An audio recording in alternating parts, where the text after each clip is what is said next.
Hey folks, welcome back to the show. You are on a segment of Meet the Band. I'm your host, the BMD, Big Back Daddy, #1 show on Rogers Television, Channel 10. We have been blessed with an old neighborhood friend, just reconnected after decades of absentee. It is the one and only Canadian legend, Lawrence Gowan. Thank you, Michael. Nice to be on your show. I can't believe we're finally, I don't think we've seen each other in maybe 60 years. 50 anyway. sure. We'll go with 50. That was the time you tripped me in the snow. I fell in the snowbank and had to change my pants. I tripped you in the snow? Yes. Really? Walking home from school. How could I? Grade 6. How could I Never trip you? forget. You're 3 times as my size. I couldn't. Oh, I must have fallen down in front of you. Yes. Yeah. I wanted to say, folks, we were at the show. I recommend, I don't know if there's tickets left, but come down to the Sunday night show if you are available. We were blown away, and I'm shocked this guy put it together. Big time concert, thanks to the boss man, Scott Templeton. Tell us about Thursday night. How did you end up here? What happened? Yes, well, since you were here on Thursday, Mike, I told the story about the fact that my first professional gig ever in my life was in Oshawa, at the Auto Pub at the Holiday Inn right off Harmony Road there. And I hadn't been back to play a Gowan concert since we played at the Civic Center, or is that what it was called, the arena at the time? That was maybe 85 or 86, something like that. And so I was overdue to come back. And Thursday night, we just had a fantastic Oshawa and Gowan reunion, basically. Unbelievable. And luckily, we were able to do a second show. I go back with Styx next week, and so we were able to squeeze this one in tonight. Yeah. So I reached out to you through Lucas about a year ago. Yes. Chasing you down, we finally got to meet you. Thanks, Lucas. Voice is unbelievable at our age. By the way, I'm the 10th November. You're the 22nd. Right. So we are somewhat brothers by birth, I didn't know that. That's great. By the month. How do you do the voice maintenance? I gotta ask that. Sure. First of all, Lucas, it's funny because I knew Mike as a kid, and he sounds very similar. His voice gone down maybe an octave or so, but it's a similar timbre to his voice. I think, Mike, I do 100 shows a year with Styx. This year we're doing 25 Gowan shows. I think just doing it all the time keeps you in shape. That's basically it. No routine for strength maintenance? I try to get enough sleep, which is that's a challenge on the road, but I sleep well on a tour bus. I do try to eat healthy, health concerns are kind of at the top of the list now. So I just basically try to live as healthy as I can, and don't overuse my voice during the day. Don't be shouting at people. Hi, Christine. That's basically my maintenance. Just try to look after myself. And the shows themselves, I mean, I have to be ready for 8 o'clock. Yeah. So there's just sometimes adrenaline makes it work. So how do you keep going? Where do you build and keep that strong energy? Because I felt the vibe right through me. Okay, well, good. Give it to me, I want brother. you to feel the vibe. Give it to me. Feel that vibe. Give it to me.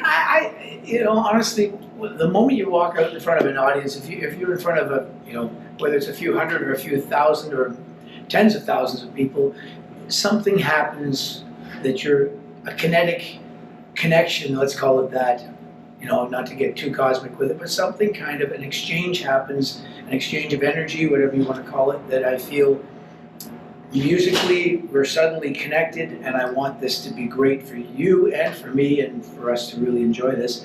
That's really what I plug into. I can't really verbalize it or articulate it any better than that, because it really is, there's a bit of a mystery to it. So keeping your energy up, all the shows, how do you keep doing it? How do you keep your edge? I know you said audience excitement. Yeah. What do you do to relax? Where you're not Gowan or not the lead singer keyboard of Styx? I ride my bike. Often right around our old neighborhood. Oh, you're kidding? It's about 5 or 6 miles away from where I live now. But I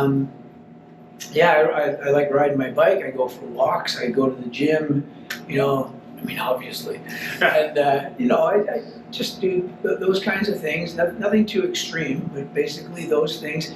And doing the shows themselves are a workout. Oh. I mean, I'm pretty soaking by the end of the night. But you're in great shape, jumping on the piano, jumping on the stage, up, down, over here, over there. Seem to be. I don't have that energy. Well, maybe you would if you, keep going. No, I gotta keep watching you.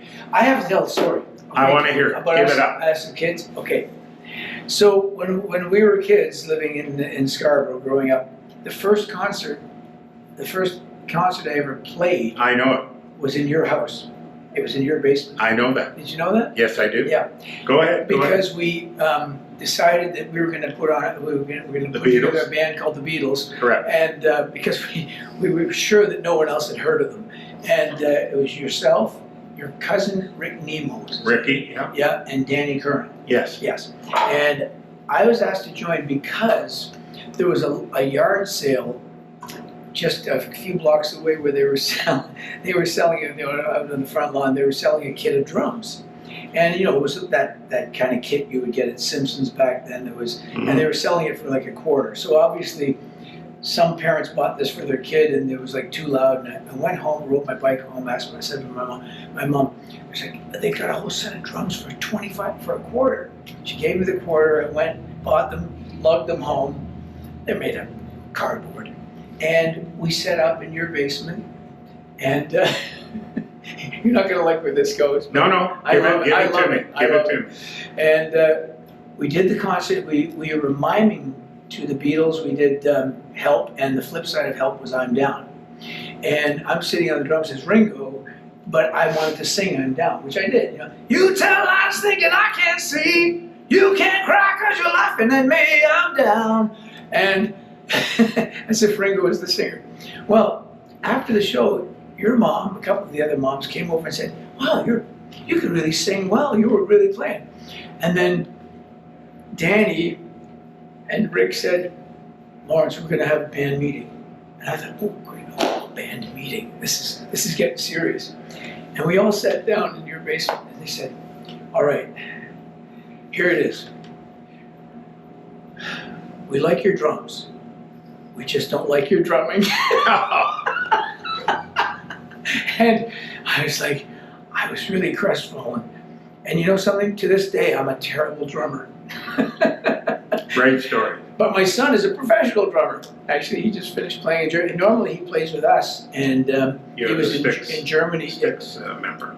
We have Todd Zuckerman, one of the greatest in the world. Mm-hmm. Dylan was playing in Germany this week with his band called Seven Spires, and so we couldn't get him for this run of shows. So we got Todd Zuckerman. Fantastic, the greatest replacement you could ever ask for. So can I tell the story? Please do. And it involves you, not me. Okay. You. Yeah. Do you remember Tecumseh? Of course. So we went great to school. Tecumseh. Yeah. I went to St. Barbara's. You went to behind us. Yeah. So, old friend, you may know the name Scott Staples. Of course. Yes. Of course. Yeah. And Paul Morrison, maybe. Vaguely. He was a guitar player. Okay. Vaguely. And they had. Do you remember Dave Babin at all? Very well, a drummer. There you go. Yeah, so they had that I know three-piece. exactly where his house was. Yeah. They had the three-piece. Chandler. Yeah. And your house in Chandler. Correct. Yeah. In the stage at Tecumseh, and it was dance night. Ooh. And you came up and saved the day when I did? they booed Staples Band, we'll call it, off stage, and you came up Really? and played a set of the Beatles Did I? to save the night on Morrison's guitar. I kind of remember that. Yeah. Yeah, you saved the day. So you turned the boos into cheers, Okay. and I remember everybody saying, this guy, you, Yeah. is going to be a somebody. So I got to lead my next question. Okay. Hit me. So from childhood, Yeah. which we're chatting about, to bringing you, That's not good. necessarily to here, meaning the region, but Right. here in your career. Yeah. Did you ever think in your heart, yeah, that's me? Well, I knew this is what I had to do. I wasn't any good at anything else, quite honestly. I knew at a pretty young age, probably at the point where I was told like my drumming wasn't any good. No, I knew at a young age this is what I wanted to do. I knew the moment I saw the Beatles on Ed Sullivan, the moment they came on, within 30 seconds, I was like, okay, maybe if the Toronto Maple Leafs never call, and they never did, this is what I want to do. And I basically, I did okay in school and everything, but everything was aimed toward this. Even in high school, when I started getting more serious about playing classical piano, and then left high school and went to the Royal Conservatory, it was all with the intention of trying to become a songwriter and connect with people through music. Do you know what's funny? We had last show Andy Kim, Canadian legend, I know him. and Dan Hill. And I know him. Yeah. I asked Dan Hill. He said the same thing. Yeah. The minute he put whatever in his hand, instrument-wise, he knew this is it. He didn't want to sell tickets, didn't want to cut lawns, wash cars.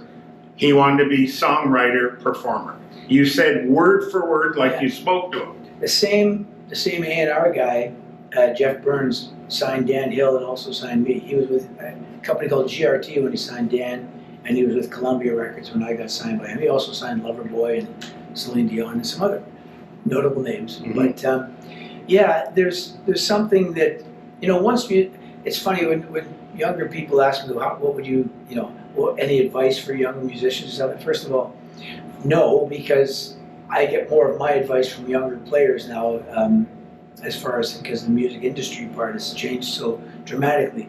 But the most important thing is that you fall in love with music. Music itself is its own reward. And so even at a young age, although I wanted to do this every day for the rest of my life, I still felt like if it doesn't happen where I, gain an audience, etc., I still feel like my life's been enriched by my engagement with music, my relationship to it and what it does to me. Interesting. Yeah. You're 9 to 5 on the road. I know it's more than 9 to 5. Yeah. People. It's 9 to 9. 9 to 9. 24 hours. Correct. People understand 9 to 5. Yeah. What's a typical day on the road? Sure. Pattern.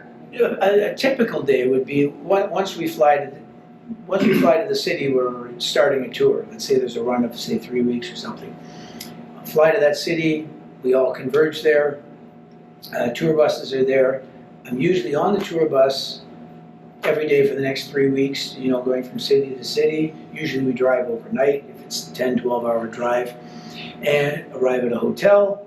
I usually, by that time, I sleep well on the tour bus. Get up. The tour buses are like, there's no hardship to it. It's like a rolling 5-star hotel, really.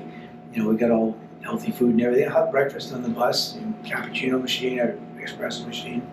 Then I'll go into the hotel. I'll usually you look at some social media stuff to see what the reviews are on last night's show, and do a little bit of that. Then usually there's interviews that the publicist has booked, usually around 10 till noon.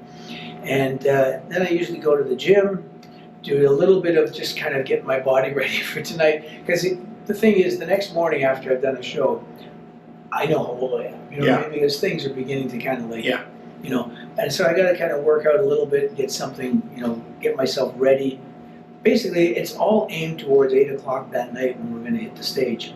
From there, we usually leave the hotel, go do a sound check around 4 o'clock or so at the venue, and after that, there's catered dinner, rest up a little bit, everyone jokes with the band, jokes with the crew, get the vibe of the city, get the vibe of the place we're playing. And then basically we're all in the dressing room together about 2 hours beforehand, start warming up and build to a crescendo to where when we hit the stage, we're ready to give people what they're hoping for. Do you have time for a few more questions? Yeah, go on. Yeah, I'm loving this. I'm really enjoying this, yeah. So am I. So, wanted to know about the famous blue hair on the side. Hold on. Okay. I know it's a trademark. I'm sorry. And the odd time I've seen, because I'm on the bio, I've seen a little white touch here. Let me ask, is it about your heritage Scotland? My vote was yes, but tell me I'm right or wrong. Somewhat. See, you're not wrong. I had one. I had a guy recently in the airport who didn't know who Gowan was. Came up and said, "Hey, nice touch." And I went, "Yeah, it's like that." And he goes, "No, I'm a Leaf fan too." Okay, so was it Leafs? Because I know you're diehard. Yeah, no. Basically, in the early '80s, it started to just, the idea of having crazy hair colors was beginning to come in. And on my first album, I was very low key, you know, on it. I tried to be kind of the low key kind of, and then I realized that's not really me. And on the second album, I decided just go with all the flamboyant things you want to do. Good. And so it was orange hair for a while, and and then the videos kind of, everything was exaggerated. But this has been a trademark for a while. Yeah, I've had color, put the color in my hair for Nice. quite a while. Except this is all the real thing. Yeah, well, I know that. I know that apart. Now, I wanted to ask you one question I didn't want to ask, because I tried to ask you stuff you haven't been asked. Yeah. But I have to ask that. How did you become the stick guy? Styx. Styx Okay. on the So here's how keyboard that leads? happened. Yep. So in the 90s, first of all, I'd always had a lot of success in Quebec. The Quebec audience really, embraced the whole Gowan thing very early on. And I'd had several #1 records there, etc. And the promoter there, a legendary promoter named Donald K. Donald, wanted me to open for Styx at the New Montreal Forum. Okay. And I hadn't opened for anybody for 14. The last band I opened for in Canada was Supertramp, and that was like 14 years You've earlier. been a headliner for a long time. Yeah, and so it was an odd request, and but I'd headlined at the old Montreal Forum, and this was the brand new building, and I thought this might be my only chance to play it. But I said to him, I'm not touring with my band this year. I'm just solo piano, which that's not going to work in the stadium. And he said, I think it will work. And I had a live record that had just come out called Gowan au Québec, and it was in the top 10. And he said, just play that album. And so I did. The audience knew the song, so they were singing along. And the guys at Styx noticed, and they heard the response and the audience singing. And right after the show, that's when I met Tommy Shaw and Todd Zuckerman, and they shook hands, and they said, we got to do more of this. This is working great. And so when they called 2 years later, my assumption was, oh, they'd like me to do shows with them, hopefully in the U.S. But within about 30 seconds of that phone call, they said, no, we actually would prefer that you join the band. Wow. And that was it. So Did you fall over? No, I didn't actually. I Did thought, you feel comfortable? Somewhat, yeah. Quite honestly, I did. I thought, when I looked at what they were looking for, a keyboard player, frontman, singer, etc., I kind of realized, and age-wise, I'm a little younger than they are, but not, I relate well with everything they do. And when I saw them play, because the first time I'd ever seen Styx was when we did the shows together, I really liked them. I really thought, oh, this band. I even commented to two people I was with, if I was ever in a band, I'd fit into this one. That's really odd, but that was 2 years prior to them calling. But that's a very odd thing for me to comment on at a show. And I felt like, well, I've played all the buildings that they've played across Canada. In the United States, the biggest tour I'd ever been on was opening for Tears for Fears. So I'd had enough experience, and I'd played in England. Funny enough, Todd saw me playing in England in the intervening year, where I played a solo piece called Healing Waters with the BBC National Orchestra for the opening of Princess Diana's memorial at her home at Althorp. Todd was playing on that show, and he saw me there and said, I think this would be the right guy. And within a few days, it all worked out, and that's 26 years ago. Wow. Yeah. But you seem so young out there with the voice, the shape, and the energy. The Thursday show, my wife and I were blown away. Not blowing your tires up. No. I'm from the old neighborhood. We don't do that. We don't blow each other's tires up. That. No, we slash each other's tires. There you go. go. That's more our So again, I come back to that energy level. I don't have it. Yeah. We're 2 weeks apart in age. Right. Where is it coming from? You look pretty energetic to me. Come on. I don't know. One day we'll tell stories. Yeah. Maybe next interview we'll tell stories. Knowing that you're here tonight. Yes. Our next band meeting. I want to be able to stay in the band. Unbelievable. If people want to further this conversation, how can they connect with you? Best way is, if you go to styxworld.com or something like that, that's for Styx. Gowan, with the blue check mark, that's the best way you can kind of connect with me there. Or through, if people want to have a gig with us, then, there's our agents and managers, or, usually for an interview, you go through our publicist. Yeah. But with you, that's a whole different thing. Well, let's make it happen. Well, thanks for your time again, my Mike, brother. great to meet you again. Yes, Great to folks, see you have been listening to Meet the Band Behind the Scenes. I'm the BMD host of Rogers Channel 10 everywhere. Great Number one show. show, by the way, I'd like Woo! to say that, and had an old neighborhood friend stop in and bless us, and that's Lawrence Gowan. Great. I was at the show. It's a show here tonight at the Regent. It is sensational. Sir, Thank you, Mike. all the best. You too. Let's do it again. Yes, Let's do all it right. again.